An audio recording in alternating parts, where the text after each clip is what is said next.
Okay, it brought me here to your United Shades of Grey. Is that right? Yes. Okay.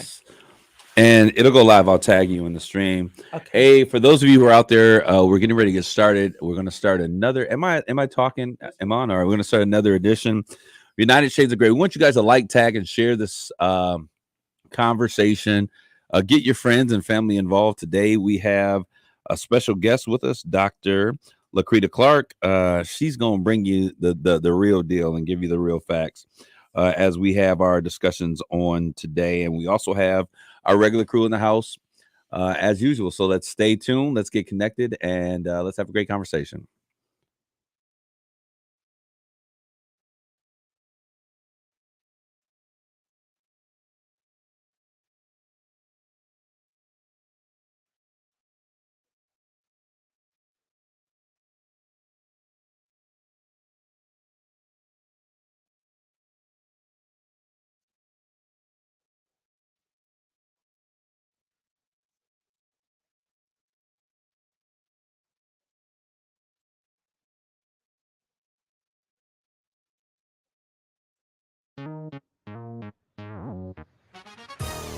Welcome to United Shades of Grey, Conversations of Race in America on 100.5 and 790 News Radio WSGW and online at WSGW.com. Here is your host, Kareem Bowen. Good evening, ladies and gentlemen. Welcome to another edition of United Shades of Grey, Conversations of Race in America. I am excited because I have two of my favorite people in the studio with me on today. That's me, myself, and Chandler Tyson.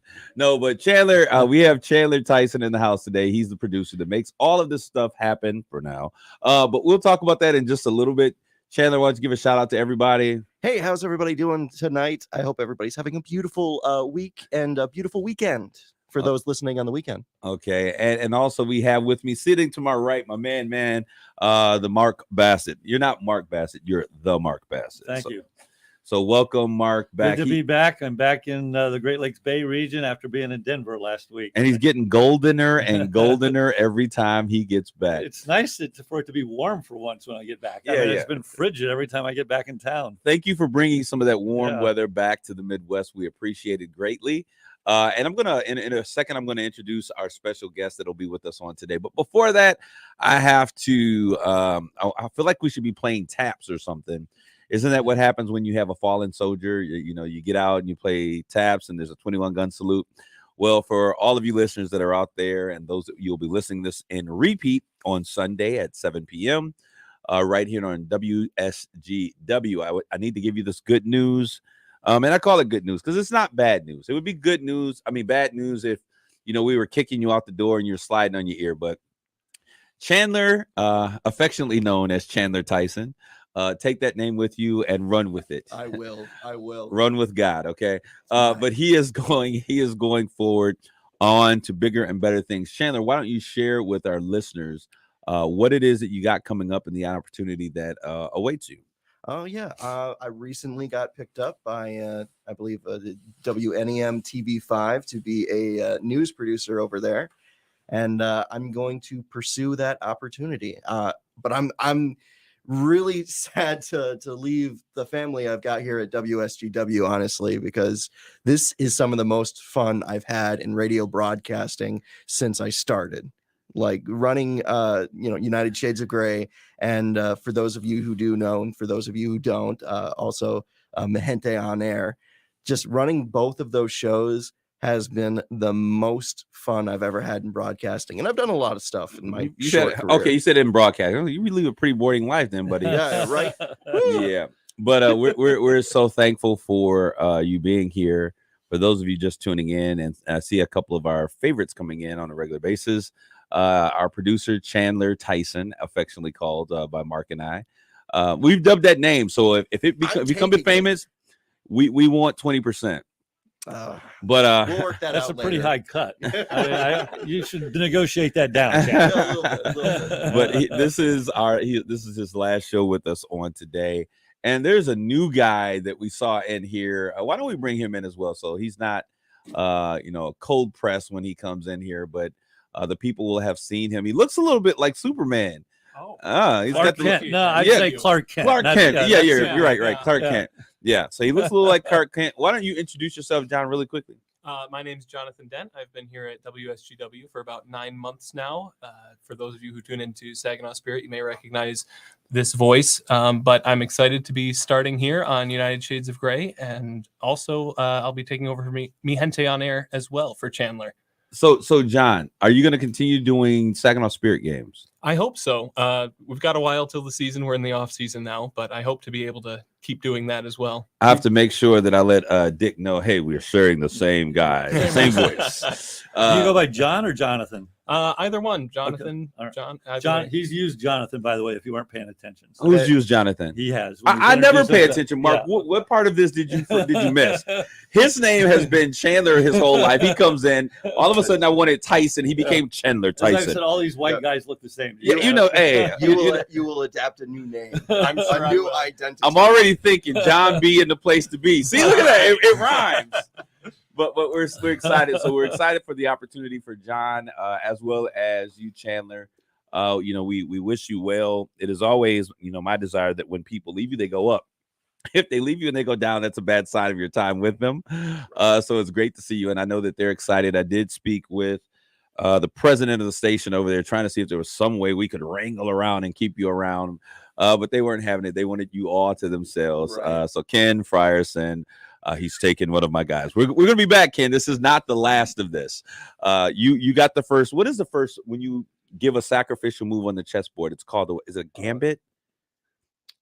Oh, I'm not a big chess player. I think it's called the gambit, if I'm not mistaken. I don't know. I'm not. Yeah, you sacrifice one of your pawns. You just give it away. Yeah, so this is our gambit. We're going to sacrifice one of our. No, you're one of our guys. We're going to miss you, Chandler. And, good luck and happy trails to you as I'm you move going to miss forward. you guys, too. Awesome. So we have in the studio with us, and we can bring her in because she's going to be a part of our conversation as we move forward.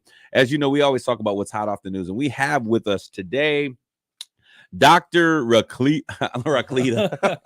Dr. LaCreta Clark. Doctor, I so apologize. You are a dear friend.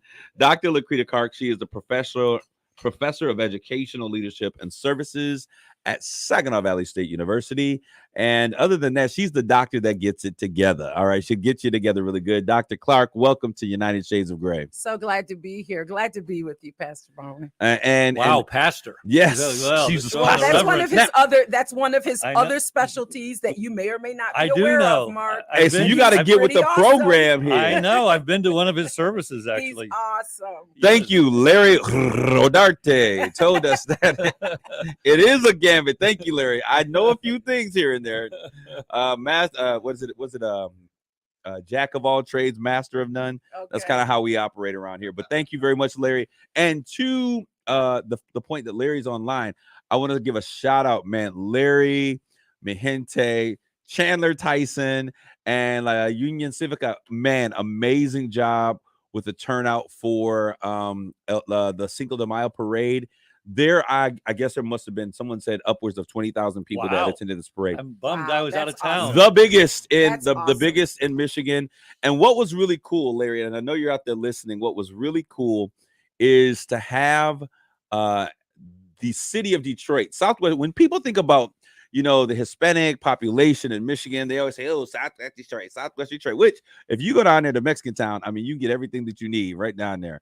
But to see individuals from Southwest Detroit come up to Saginaw and not only, support, but support in a big way.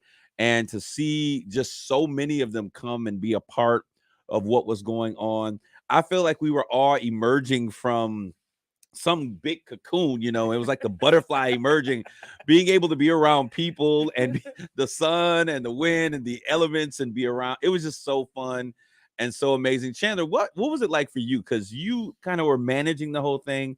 I stopped by and worked with Larry a little bit. Oh, I didn't manage even half of what Larry did. I did the live broadcast we did from the parade, which was a ton of fun. And that was so much fun. That was quite a bit of work, but I was really psyched to see all of the floats, everybody showing up to support the community and just have a really fun time. And then Larry definitely had a fun time, but it was a little bit concerning when we got to the park. Wow. And Larry was running around managing everything. I was exhausted watching him every now and again, but I know that every now and again he did get a moment to breathe and actually enjoy the thing that he had created, and it was absolutely fantastic. Yes, Larry is such a vital part of the Hispanic community.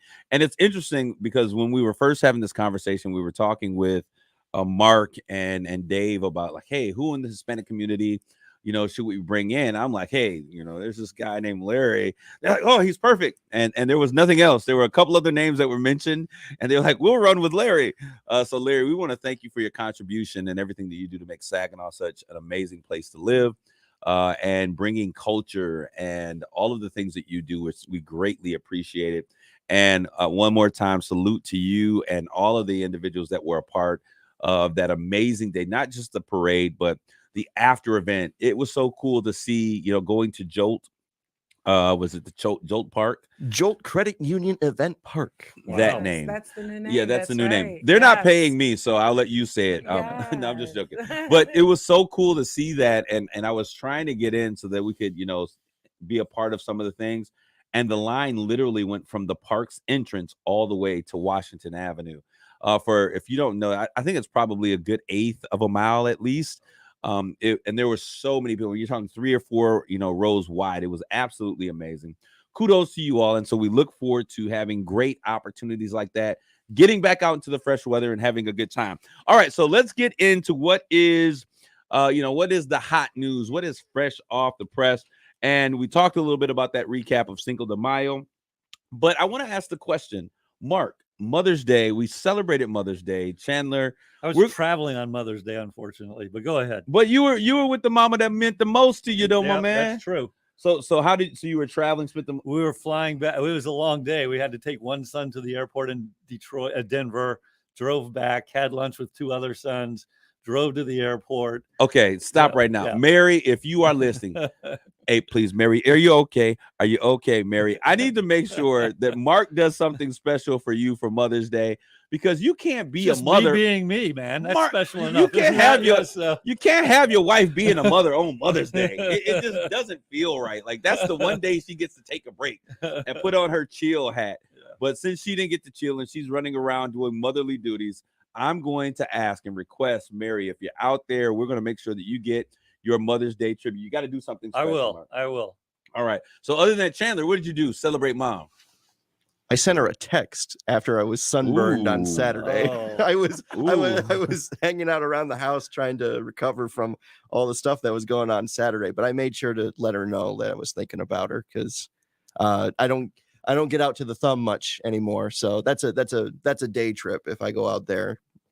Chandler, I should make time. Chandler, this is my last day, and I hate to have to coach you and scold you on this last day. We're trying to be nice, but Mother's Day comes once a year, and for all of the foolishness you put her through, I'm just assuming by knowing you, it comes one day a year. I don't care if it's across the country. Make sure you get to her. It's a thumb. Come on. Now, what did you do, Kareem? You're all right. Now, everybody else. What about you? I'm going to go last, but I'm going to talk with Dr. Clark. She's here. She has a number of men that support her and call her mom. I do. So for Mom's Day, my boys took me to Kaufman Golf Course.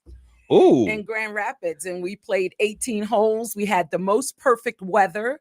Beautiful, beautiful, beautiful. About 80 degrees or so. Started at 10, got done at 3, and then we went to they took me to New Holland Brewery in Grand Rapids. Such an amazing place, nice ambiance, good food, and it was most enjoyable. And all of us gushed my mom with her favorite treats, her favorite candy, all of the things that she loves. And then I'll be going, of course, this weekend to do her honey-do list, and that'll be planting her landscape flowers for her.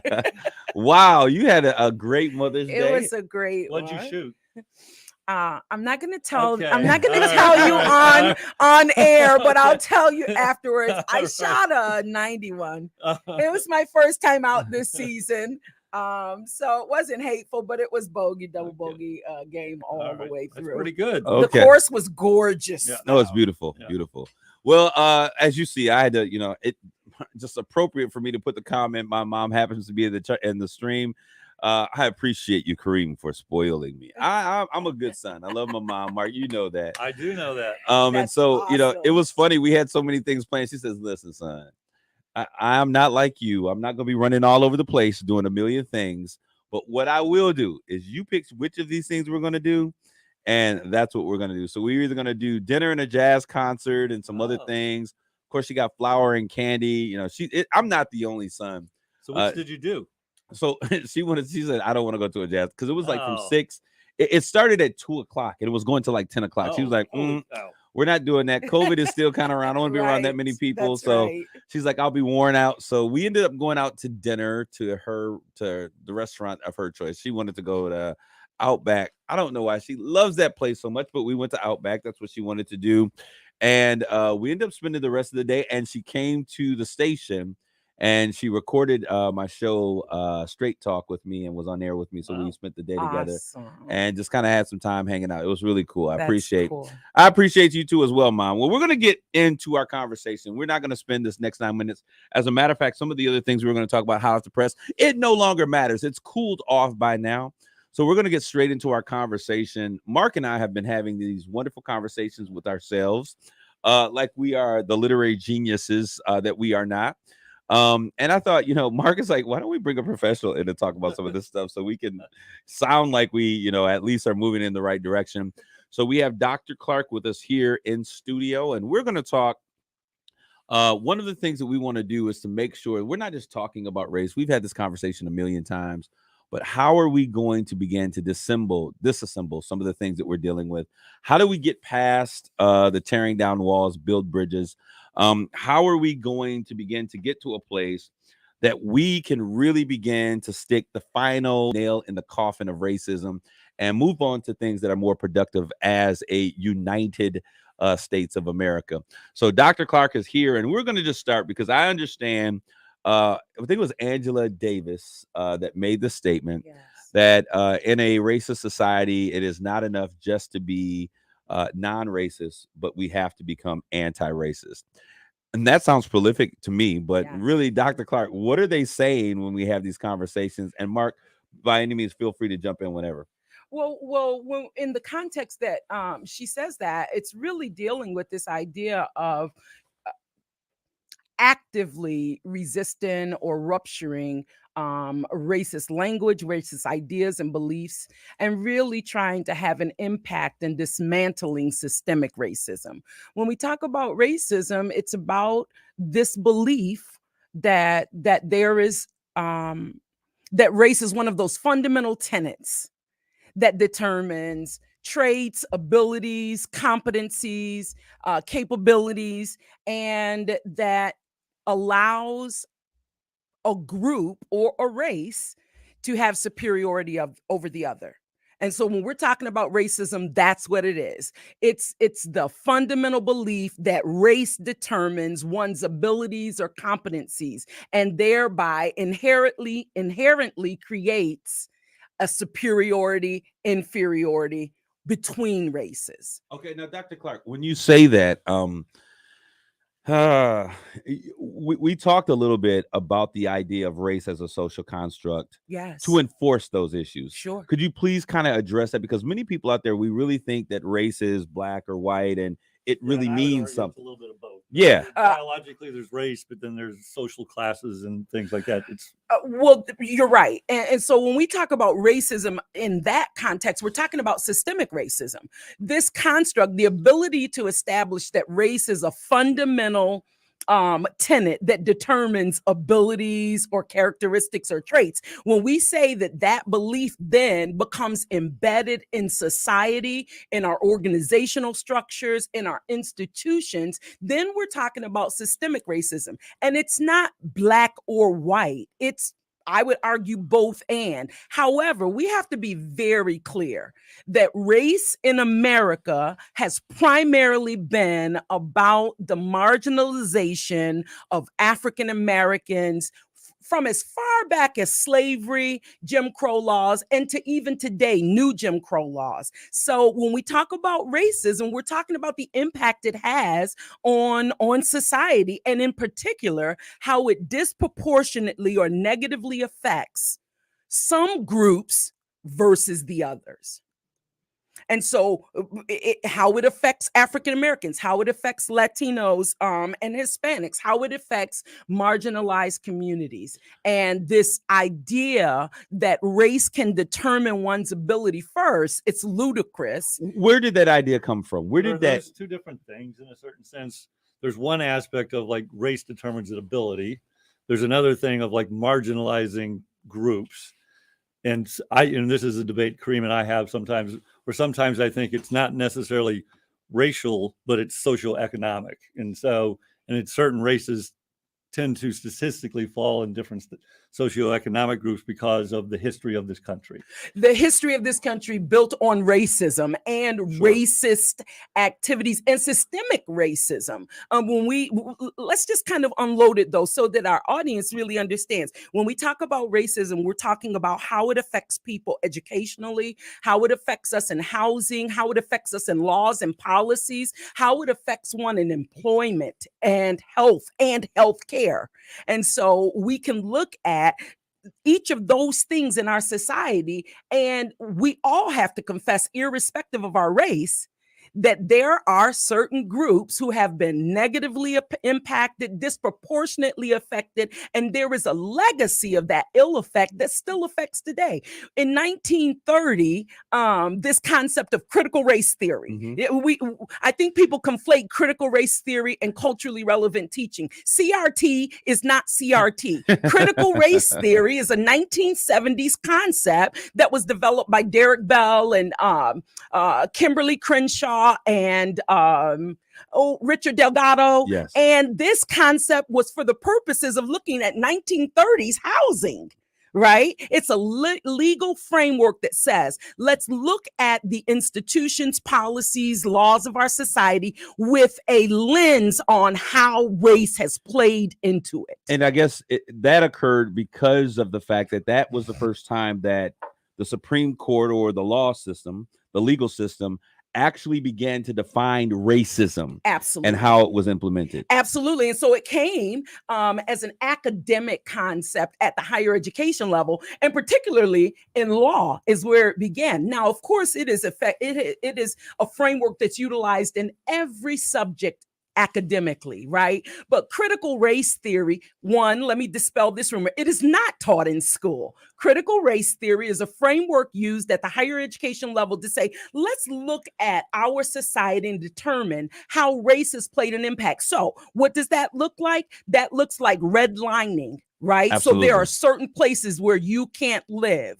That looks like first time single family homeowner zoning. Yes. That doesn't allow that kind of low income housing to be in certain neighborhoods of more affluent people. What does it look like in education? It looks like the school to prison pipeline. Right? The fact that African Americans and special education students are more disproportionately affected through discipline, that they began a negative record in elementary school that ultimately lands many of them in juvenile or in being interfacing with the courts. So we were like elementary, third grade-ish. Absolutely. Yeah. Absolutely. And so our society builds prisons, as opposed to looking from an equity lens about how do we provide more resources to students in poverty who also have resources that aren't equitable, right? Okay, I want to ask, because you said a lot. I know. Talk about unpacking. We got a lot of bags to open up here. Yes. But in the statement that you just said, I'm interested in understanding, and if you could help our audiences understand, we got about a minute and a minute and a half. I'm going to give it to you. Okay. When we talk about equity, what do we mean by equity? Equity is about being able to see people and meet them where they are. And I love this conversation. It's a conversation I have with my students. And let me just give the audience an idea of my students. My students are school leaders. They're principals and they're those who aspire for superintendency. And one of the things I always talk to them about is this discussion of equality versus equity. Equality says I am going to give, for example, I have 20 students in my class. I'm going to give every student a book. That's equality. Everyone has equal resources. Equity says I have 20 students in my class and I'm going to determine their reading levels on an individual basis and give them the book that is appropriate for their learning. So equity says I have to know who you are, I have to foster a relationship with you, and I have to meet you where you are to take you where you need to be.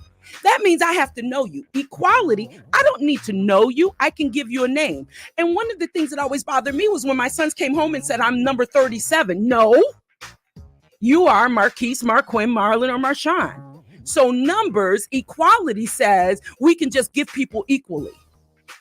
Equity says you must foster relationship and you've got to know them to know what they need.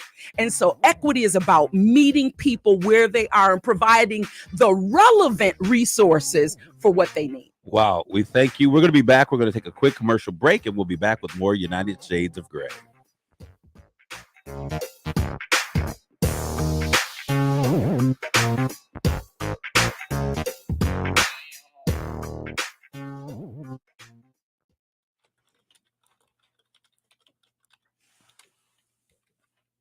Very, very exciting segment of United Shades of Gray.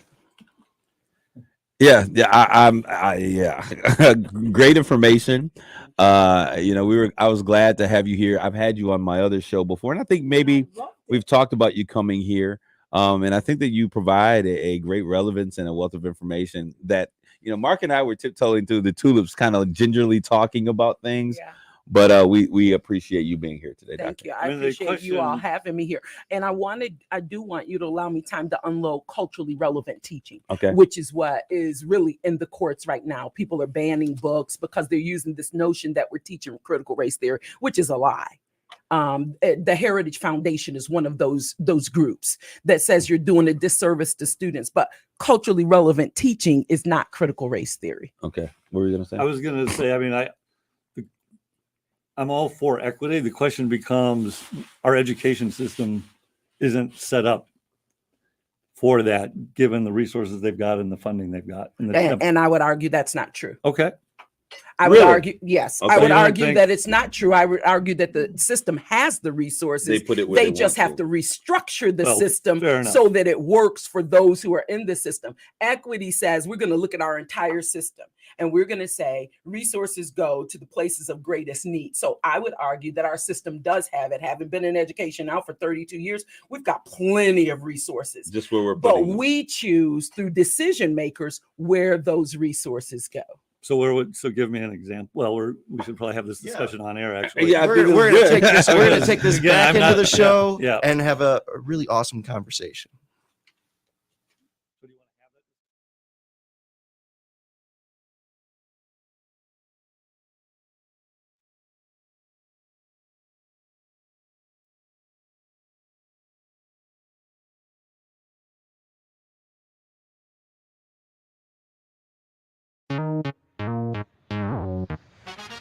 You're listening to United Shades of Gray on WSGW. Hello, this is Kareem. We're back with more United Shades of Gray, Conversations of Race in America. And before you guys know, we were in it deep. Dr. Clark is here, and she is sharing with us myth, fiction, and facts. But Dr. Clark, and I know we had a very interesting conversation. We're going to pick up where that was. You gave two definitions of what CRT was and what it is now. Why don't you share with us and begin to unpack, as you said, what that means and the reality of the situation? So critical race theory, as we talked about, is a construct used to look at how race has impacted laws, policies, and the structure of society. That's critical race theory. It is not taught in K-12 schools. It is an academic concept. culturally relevant teaching is a concept that was developed by Geneva Gay in 2000. And this is an instructional concept, and it is a K-12 concept. As a matter of fact, in every school today, you must now have address diversity, equity, and inclusion. You must provide a least restrictive environment for students with special needs. You must ensure that students are appropriately assessed. And so everyone's scrambling to make sure that staff and faculty and support personnel are trained in diversity, equity, and inclusion. So culturally relevant teaching says, Geneva Gay says, if we can take academic knowledge and skills and put it in the frame of reference of a student's culture, language, values, beliefs, and experiences, then their learning can be more meaningful, and thereby we can retain more students and ensure student success. So that is a very different thing than critical race theory. And I'm afraid that many in our society are crying critical race theory as a political ploy to distract us from what's really essential. And if you ask what's really essential, I'm glad you asked the question. What's really essential for our students in K-12 is to understand both our history and empower them to make differences today so that they grow up in relationship with one another, not in division as we are in society. Okay, awesome. And now we had a conversation, and Mark, I'm not sure how we got to where we were, but I want you to bring up the point that you were making. Yeah, no, I had the question for Dr. Clark, which is, I'm all for equity, which is everybody's at a different level on something, and we should teach them or engage them for where they're at. And I'm not a professional educator. I haven't, that's not my career. But one of the things that I hear frustration about, and as when I was part of Business Leaders of Michigan, that they would talk about is the funding we have in schools and kind of teacher to student ratios. So I have friends that have frankly pulled their kids out of public schools in Midland, which is a good public school district, and put them in private schools because of the teacher student ratio. So it's really hard to give equity instruction when you have 35 students in your classroom, I would argue. And, so it's a good concept, but do we really have the resource and funding to do it? Now, one of the complaints the Business Leader of Michigan made is we have too much administration. We've got too many school districts, and we're not spending that money efficiently. I'd love to get your perspective on it. I always love those conversations where we argue that education already has too much. Education does not have enough people, does not have enough leaders, does not have enough teachers in the classroom, does not have enough principals, does not have enough directors of special education. But the educational system in the United States of America has enough resources to use equity as a framework for allocation of resources. The argument is we don't have enough, but the truth is, if we look at how schools are funded, there is plenty of resources if we rethink how we fund schools. So our poorest schools are in neighborhoods where there is not a high tax base. So when that tax base leaves you that comes from home ownership, Right. Where is the system saying we must make equitable for that particular school district the money that they've lost as a result of lack of home ownership? Okay, I want to ask you a question because what we're talking about, Jenny DeMoore, I want to put your question back on the screen. She was talking about what's happening in Flint, and this is not only in Flint. I just fought a zoning situation very similar to what you're talking about, and we were able to win it with the help of City Council. They have property set up for housing, and they don't want low-income housing there. So a man brought this property to make light industrial strip mall or something to this nature.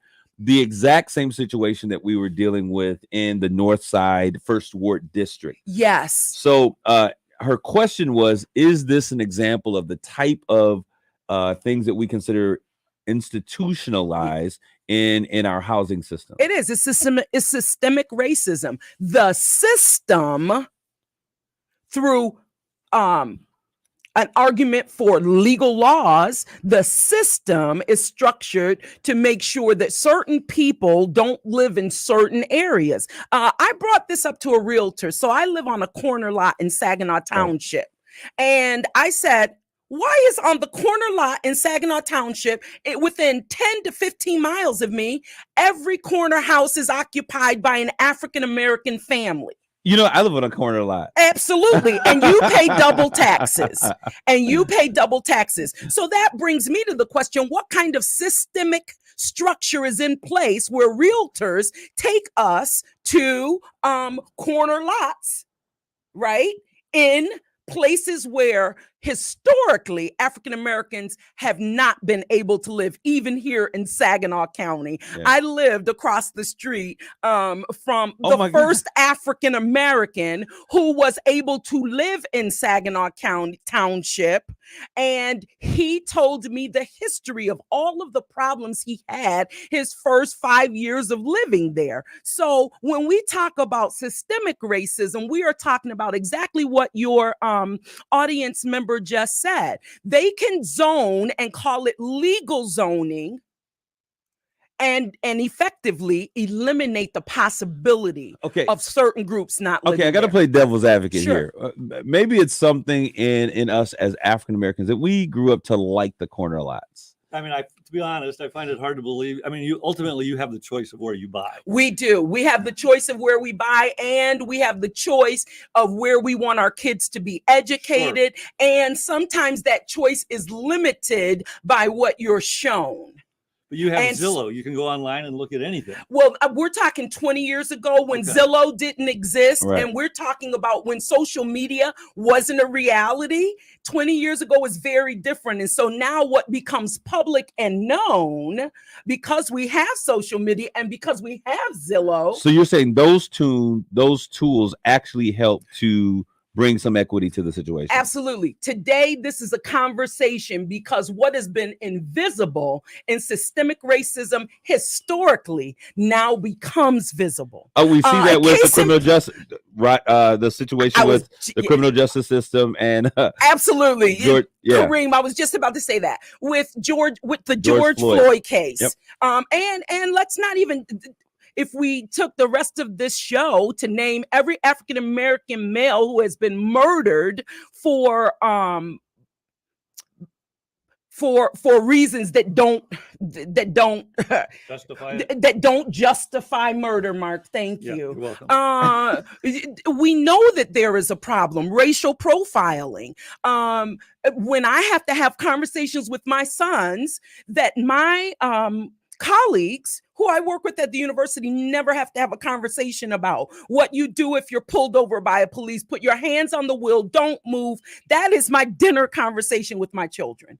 That means we live in a place where Black lives are threatened, right? And raising 4 African American males and hoping that they come home safely every day is my reality. And I would argue the reality of many who are listening to this show now. But let me not just stop there. The other thing that we have to realize is in healthcare. Case in point, took my son, athlete, to the doctor right here in this town, took him to the doctor. He called me, and he's not a sick kid. He said, "Mom, I'm just not feeling good. My stomach is in pain. I have these cramps. It feels like somebody's just pulling my insides out." We go to emergency, and the doctor spends about 20 minutes asking him about illicit drugs. And I'm sitting there with him saying he doesn't use drugs. Illicit drugs. They send us home. 2 days later, I'm on a plane to California for a conference presentation. His appendix bursts at his job, and he is rushed to the hospital to get his appendix removed. So let's talk about systemic racism as it relates to healthcare and the assumptions that are made. Here is where, you wanted to define prejudice and discrimination. The assumptions and preconceived notions that people hold about certain groups impacts how they behave toward them. And that's where our biases stand up and are presented. All right. I want us to really do what you just said, because oftentimes in these conversations, there's a lot of people that say, "Hey, I'm not racist," and prejudice, racist. Let's give us some definitions in terms of, first of all, Chandler, I'd like to get your opinion, just a non-scholarly opinion. When you think of prejudice or racist, what are the things that come to mind? Non-scholarly is right. Well, prejudice definitely comes from, it's it's definitely the type of person who will tell you, well, I'm not racist. And it's like, well, let's reflect, and you might not be racist, but let's reflect and see, have you ever had certain thoughts about certain people you see on the street every day? What do you immediately assume about this person that you see versus this person? And just go, yeah, you might have biases that negatively affect not only other people in your life, but when they affect other people, that could have a backlash on you. And racism, I tend to see as just outright, well, definitely, I see that person, color of the skin. Yeah, I don't like that person automatically. That's how I see that particular situation. Yeah. So when we talk about prejudice, prejudice is an opinion of some person or some group that's not based in reality or based in experience. So it is an unfounded. Is that different than a bias? It can be. Bias is, there are all kinds of bias, but let's just talk about implicit bias, right? That we all have, myself included. But biases, and you have, but biases have some level of experiential. Biases are based on our lived experience and our socialization.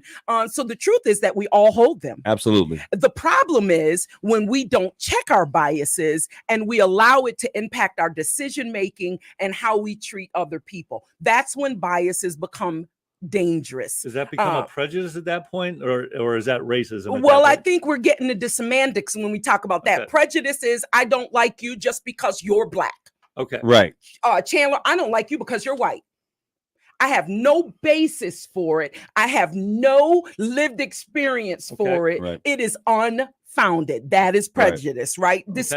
And discrimination is when you have power or control and you effectively deny someone fundamental rights because you believe certain things about them. So we can get the words, we can go in semantics, but the reality is. But I think having an understanding of those words, because they do mean different things, and how they show up in our actions. Yes. And when we talk about racism and how that is filtered into our systems, as we were saying earlier, I think it makes a difference so that we can begin to see. And if we see it and we understand the differences, we can see how we're operating that may impact what's happening in our lives. And having some context can change our interpretations. Absolutely. of having context. And that is so key. That's why relationships are everything. We want to rupture racism. We've got to have relationships. My circle is bigger than my African American. Absolutely. The group who raised me, trained me, taught me. My world is bigger than that. My world is bigger than the United States of America. I spend years in India with children. My world is bigger than this. But if we don't have relationships with one another, then we can always hold those prejudices and biases. And I think that is what Angela was referring to when she says, listen, non-action is almost worse then non-action is saying, I'm not going to do nothing. Non-action is the person who says, I don't see color. If you don't see color, you don't see me. If you don't see the differences and value our differences, you don't see me as a human being. So to say I'm colorblind, I don't see color, then there's a lot of work for that person to do. Explain why that's a problem. Because if you don't see color, you have effectively said there is no value in my culture, in my language, in my lived experience. That's what you're saying. When you say I don't see color, you're saying you don't see me. Okay, I want to turn the corner because Mark and I got excited for a little bit here. One of the reasons why, I said, hey, Mark, I want you to come in and be a part of this conversation. And we can both attest to this, that being a middle aged white man with resources, older than middle age at this point, but coming, being from Midland, being a conservative, having these conversations, he's like, there's real no big upside for me having these conversations, Kareem. Well, there is a big upside. Well, let me finish. But the idea, personally, there's a lot of downside that I could be painted a certain. There you go. There you go. Got you. It's a risk for you, right, to even engage in these conversations, and I think it's courageous. Well, thank you. I think it's courageous because until we have these kinds of conversations, unfortunately, these kinds of conversations don't happen. And so people remain silent and people stay in their silos. And non-action is, it doesn't affect me. I'm not going to see race. I'm just going to treat everybody the same. I think that's well said. And that's why we wanted to do this show, because I'm a simple person in the sense that I think you break these things down one person at a time. And it's all about building relationships, because what you find is, yes, you have a different experience and a different history than I do. But the reality is, if we really get to know each other, we'll find what really drives us is very, very similar. And we have way more in common about what we aspire to do and what we would love to see for our families and our community. And our children, absolutely. And then differences, frankly. I absolutely agree with that wholeheartedly. But I think we can't stop there. That was going to be my question. How do we begin? Because we don't want to start with just building the relationship, right? But how do we brick by brick, begin to dismantle the institutions of racism and the thread that weaves them together in our systems? Where do we begin and how do we start? It's about friend raising. There are people in power in places, and creating these kinds of conversations with people who are decision makers and in power to make decisions. So I was going to say that the next level, so the very fundamental level, is a relationship. Don't judge me till you know me. Don't make an assumption about me because of how I look. My sons wore dreads. There are preconceived notions. Are your sons thugs? Are they are such educated men, 3 college graduates, 1 with the graduate degree, the baby in his senior year at Western Michigan University. But upon first sight, they stand about 6 feet. People, after they say something or get to know them, are like, you have the most wonderful sons. Now, they're not the most wonderful people, but I'd like to believe that they're pretty good kids, right? So we have to hold at bay our judgments and put our hand out first and say, hello, my name is, right? And have the relationship. But once beyond the relationship, we have to begin to use our power, our influence, and our ability to make decisions about people's lives, about their livelihood, about their employment. We have to begin to say, I am not going to make decisions that continue to perpetuate systemic racism. And unfortunately, sometimes we have to speak up loud and say, I'm not going to allow this to happen to me. Absolutely. But we have to go to the policymakers and people in the higher government.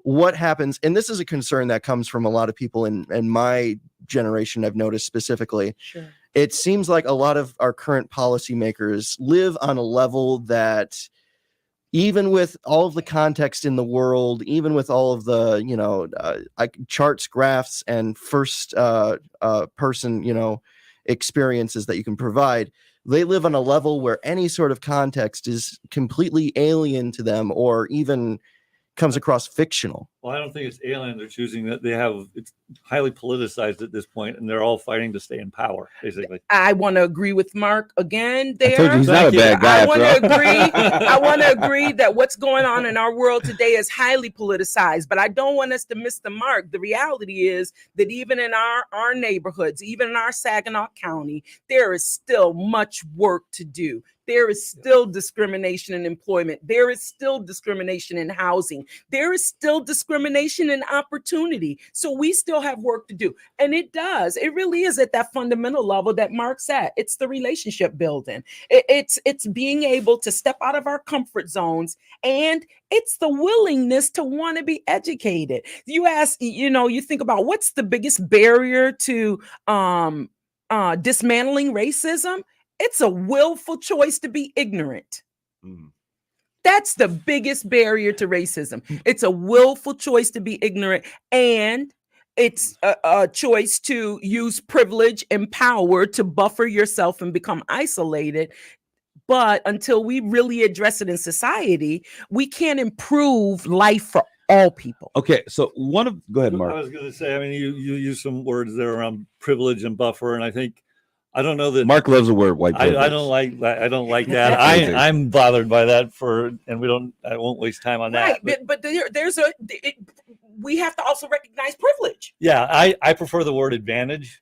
And privilege and advantage could be used interchangeably, Yeah, right? that's fine. Yeah. So I don't want to get into a debate about that. There are some things, Mark, that you won't ever have to deal with. 100% agree. 100% agree. So therein lies privilege, or what's the one you want? I like advantage. Privilege to me implies that you didn't work hard to get what you got. But anyway, okay, that's fair. The thing is I think a lot of when you grow, I came from a middle class family, military family, 2-parent home. When you live in that world, you don't understand that well what's going on in other parts of the community. Which brings up another point. How do we dismantle racism? I say monitor your table talk at the dinner table. One of my arguments is kids are not born racist. They are taught racist construct. And it often comes in the most inconspicuous ways. The conversations that mom and dad or the adults in their lives have around them help them to formulate ideas about people and about this notion of racism. So we monitor our conversations around our children at the dinner table, when we pick them up from school, drop them off to school. Those are some of the most impressionable times, right? So we have to be vigilant about it. When the George Floyd thing happened, I felt helpless. When George Floyd was murdered, I felt helpless, and all I could think about was, Lord, let my sons live. Right? Yeah. But I couldn't stand there. I couldn't stand there and say it didn't affect me. So I've never done a protest. I've never created a protest. I've joined in protests that you've done. Right. I mean, I've been a member, and I'll use my voice. If you can tell, my voice is pretty loud. But my son said, well, Mom, what are we going to do? And that was it. I was like, we're going to do a protest. And then I called Kareem and I called a whole bunch of people to say, I don't know what I'm doing, but I got to do it. Right. And we had a Moms for Peace march, and I'm thinking nobody's going to show up because, this is divisive. I had about maybe 100 and some odd people, and my colleagues from the university came, and it reminded me what we see on TV and what we see politicized, it is not our reality. Because there are more people who want peace and harmony and want every kid to be successful and want to live in wonderful neighborhoods and want to have good jobs, right? I believe that with all of my heart. And so we've got to find ways to keep on pushing the envelope, keep on having these conversations. And sometimes we just have to stand up and say enough is enough. And we have to get people to join us in that fight to make a difference and dismantle racism. Wow, I really appreciate your input here. And Mark, really, the conversation between you and Dr. Clark, it was really good. And I think that it was informative. Because a lot of times when we have these conversations, we often end up preaching to the choir.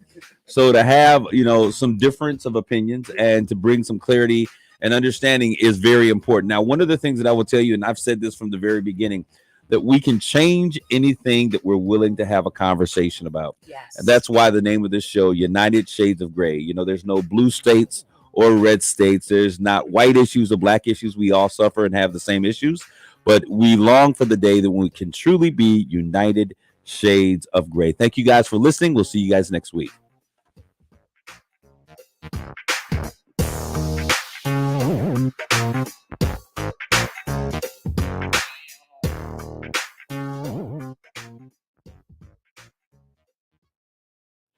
Really quickly for our listeners, if there are any of you out there, if you guys have some questions that you would like to ask either of us, I was going to say Dr. Clark, since she's with us here today and she's not usually with us. And Dr. Clark, your beautiful face, we don't want to get your side profile. We want you to look straight ahead so that we can get all of your wonder and all of your glory.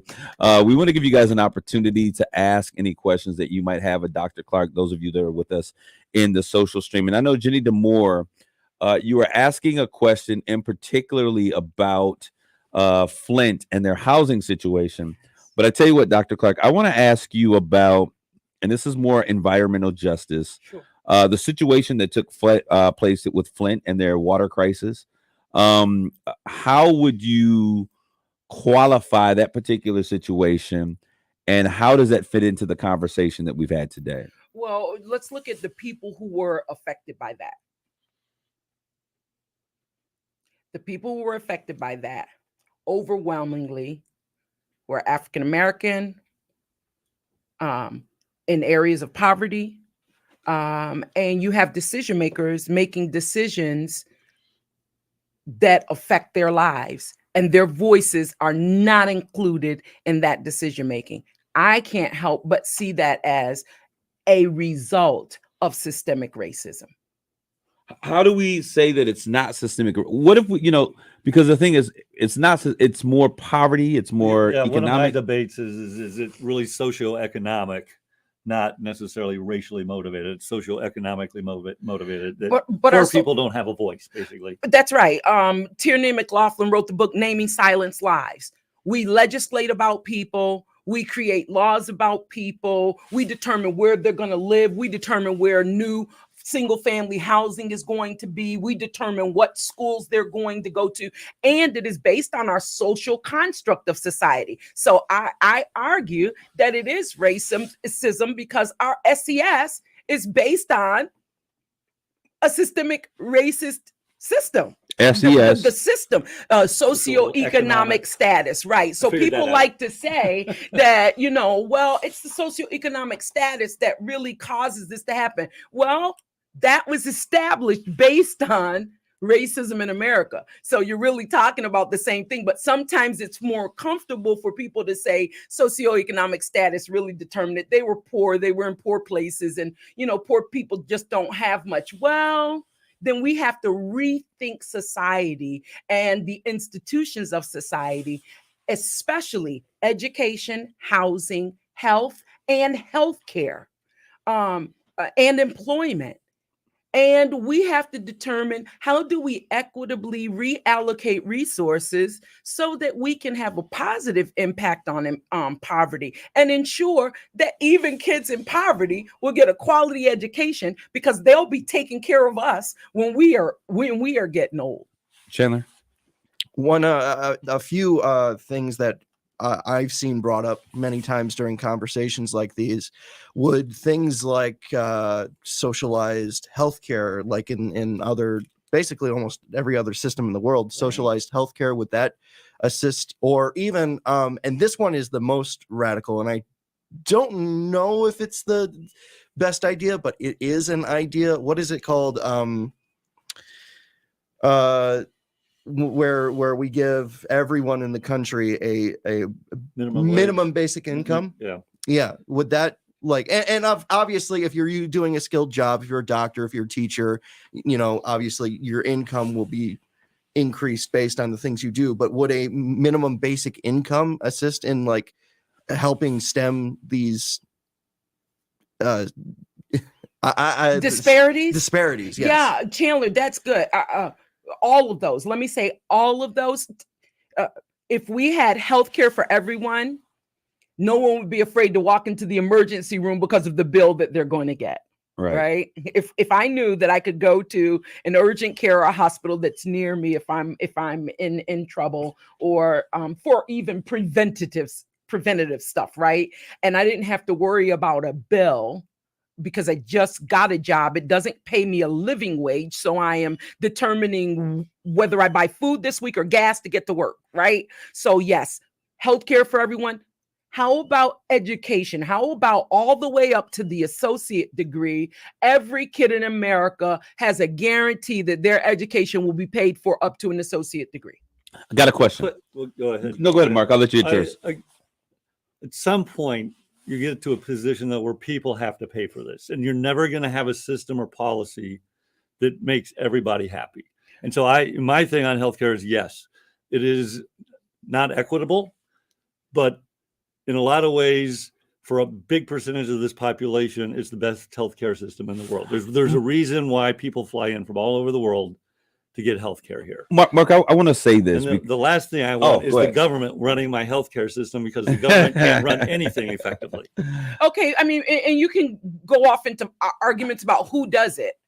That to me is not as important as making sure that every kid can get their teeth checked, can get a physical exam. And I do believe that it should be a fundamental basic need met for every person in America to have basic preventative health care and not have the fear of having a bill when I take my children to the hospital, knowing I can't afford it, but I don't want them to have medical needs unaddressed. There is, and I want to bring this because I've heard, Mark, you just said this, but I hear this all of the time. When we come up with the real issues that we're dealing with and we say, okay, yep, that's good. But at some point, where does it end? Somebody's got to pay for it. But we never want to address the issues, the real issues of the system that keep those issues pervasive in communities of color. So how do we begin to address issues in a way, because no one's ever going to be happy, because at the end of the day, someone's going to feel like I'm paying for you. But in the reality, like when I think student loan debt, hey, I paid off 7 kids' college education. But now the fact is, but Mark, it goes back to the same conversation I had before with you. My forefathers, and it's been, my forefathers kept Georgetown University open by being sold as slaves. Absolutely. So we paid it that there. Georgetown, kept Yale, kept Harvard, all of them that are now disclosing the historic systemic racism that has existed in this America. So I think that has to be, so it brings me back to a question, and I'm interested in your opinion on this, because even though I don't have it all worked out in my head, I do think that it's something that needs to be addressed. And it comes up, but we never want to talk about it. Just like we never want to talk about real concepts of race. How do we handle bringing equity, closing wealth gaps, things of that nature that are very important, without really addressing this issue of retribution? Yeah, the retribution is a major topic, and I wouldn't even know. As far as I'm concerned, that's where we ought to start first. Okay. Right. And we just haven't. We have not done reparations.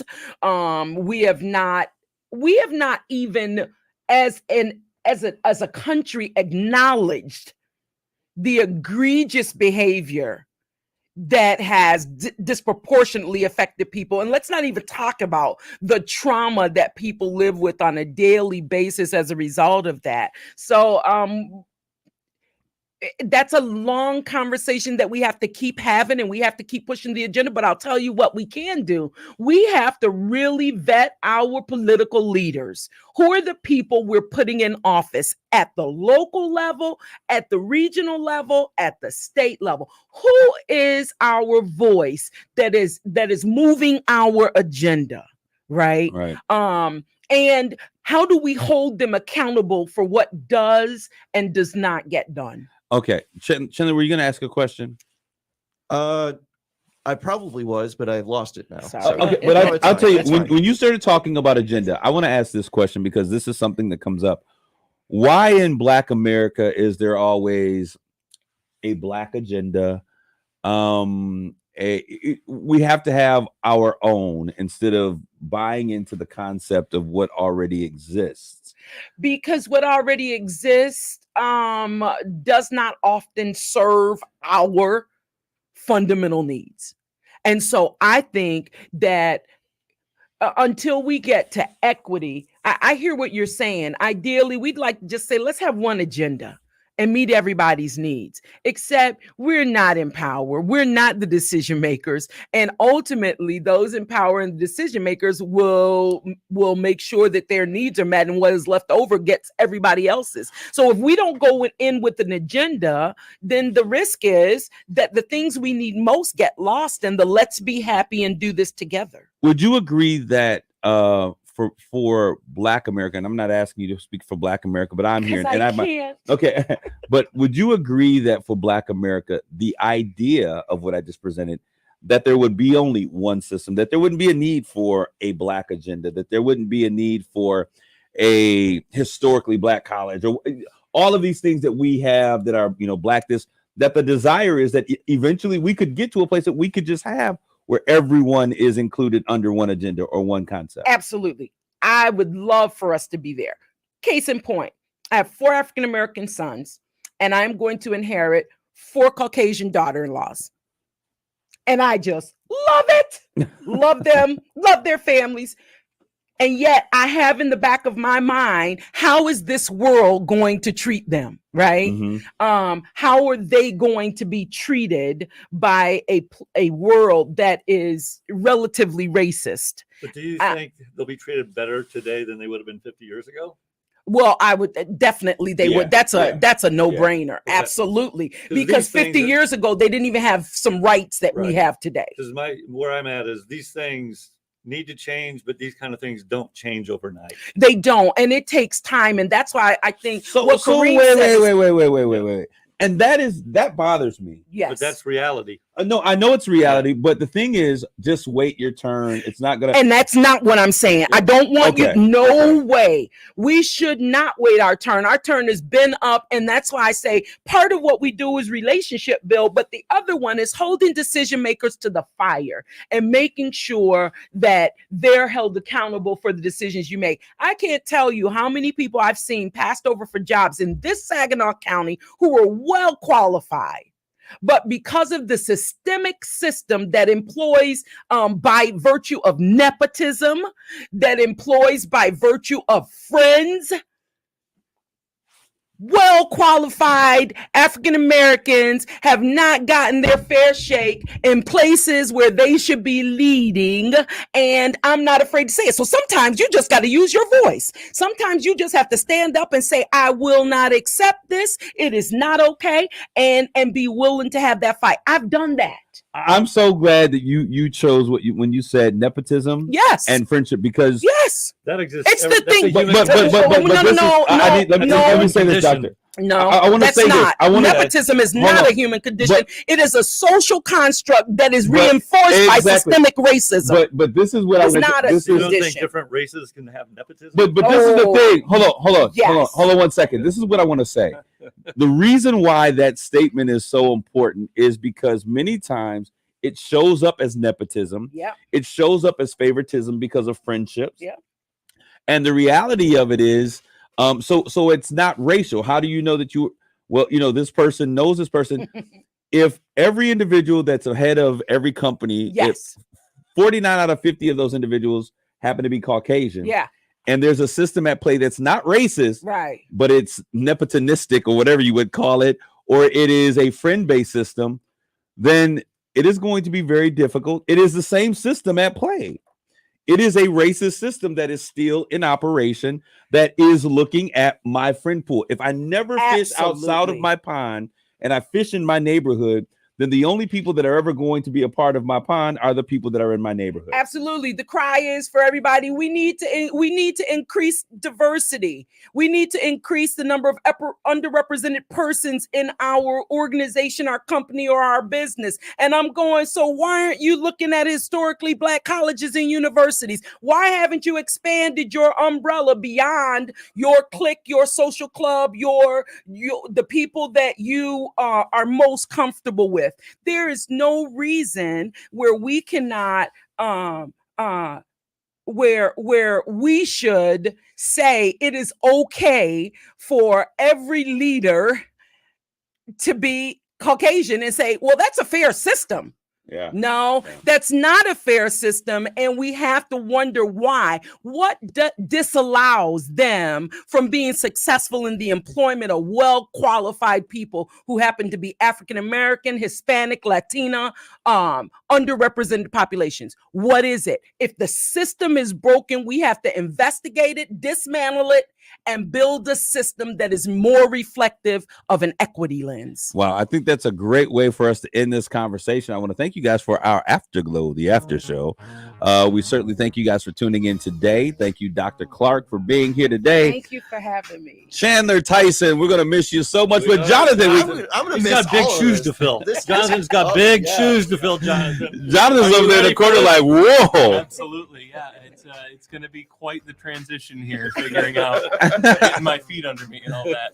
Well, we're glad. We're excited to have you next week. And we're going to jump right in this thing. He'll be in here the next week. And Chandler will be off. I'll be here, but I'll be in the background. Okay, well, we I'll be appreciate it. a He's watchful mentoring. protector. He'll be Yeah. mentoring. You'll be at that- mentoring. Mentoring at that point. It's very important. So thank you guys for tuning in today. Thank you for this amazing opportunity to have this dialogue. Don't be afraid to have a conversation. Yes. I know Dr. Clark. Maybe people are like, why is she angry? It's not anger. It's passion. That's right. She is not the angry black woman in America, No, but she is a although I very am tagged that often, but if because you you're know passionate, me, you love me. and I can understand that. So we thank you guys for tuning in.